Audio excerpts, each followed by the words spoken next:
Hello students. In earlier video of digestion, we have discussed about steps of digestion. Now, we will study how the digested food items, components or nutrients are used in cell to provide energy.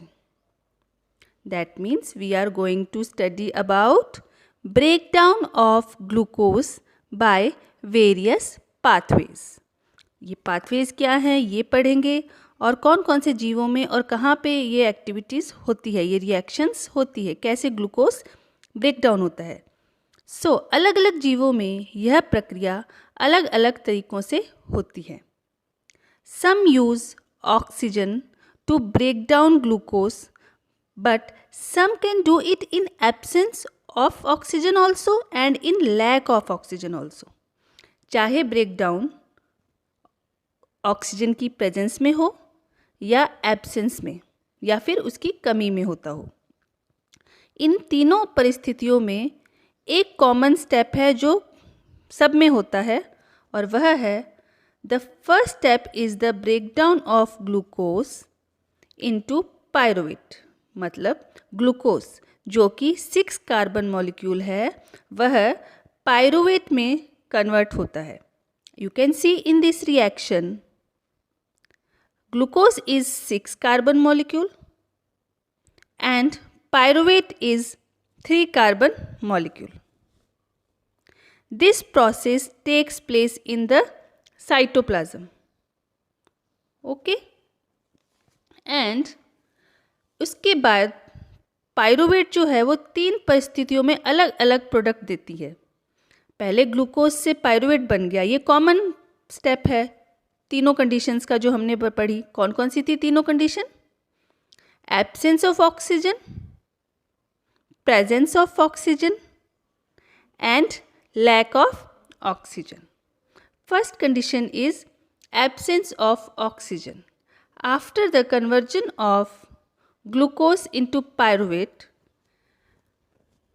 in the absence of oxygen, pyruvate converted into ethanol plus carbon dioxide and gives energy also. Here 2 carbon molecules form. This reaction takes place in yeast. यह yeast में होता है जो कि fermentation भी कहलाता है. Absence of oxygen में जो रिएक्शन होती है वो यीस्ट में होती है जिसे हम फर्मेंटेशन भी कहते हैं. और यह रिएक्शन जो है वो ऑक्सीजन की कमी में हो रही है, कमी में नहीं एब्सेंस में हो रही है, अनुपस्थिति में हो रही है. So this process is taking place in the absence of oxygen. So it is called anaerobic respiration. What is anaerobic respiration? Anaerobic respiration is the process which occurs in the absence of oxygen. For example, in yeast, breakdown of glucose in yeast. क्या मिला breakdown of glucose से? Pyruvate, pyruvate से ethanol, carbon dioxide and energy. Now, second condition is presence of oxygen. वहाँ पे oxygen की मात्रा present होती है भरपूर. तब ये रिएक्शन कैसे होती है ये हम पहले देख चुके हैं कि ग्लूकोज जो है वो पायरुवेट में कन्वर्ट होगा. उसके बाद का क्या होगा? उसके बाद ऑक्सीजन की प्रेजेंस में रिएक्शन प्रोसीड करेगी. ये सबसे पहले तो हम ये देख लेते कि ये होती कहाँ पे है. This reaction takes place in mitochondria. यह माइटोकॉन्ड्रिया में होती है.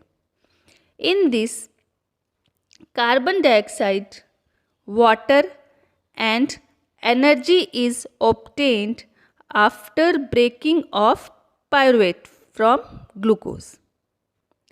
This is called aerobic respiration. ये क्या कहलाएगा?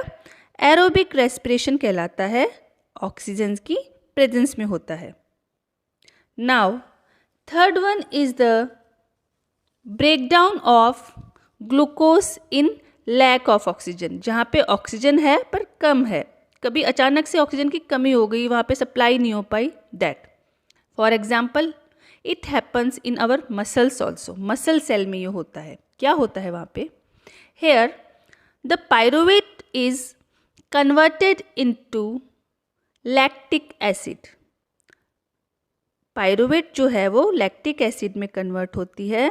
लैक्टिक एसिड भी 3 कार्बन मॉलिक्यूल है और एनर्जी रिलीज होती है, एनर्जी बनती है.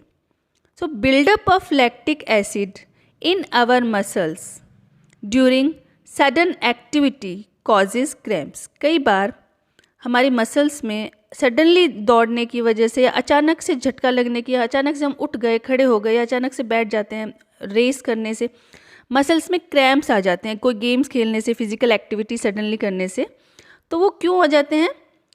Because of lactic acid. क्योंकि हमारी जो ब्रीदिंग है वो नॉर्मल नहीं रहती है उस वक्त, और ऑक्सीजन की सप्लाई प्रॉपर नहीं हो पाती, तो ऑक्सीजन की कमी हो जाती है, तो ये मसल में ये होता है और लैक्टिक एसिड बनने की वजह से क्रैम्प्स आ जाते हैं.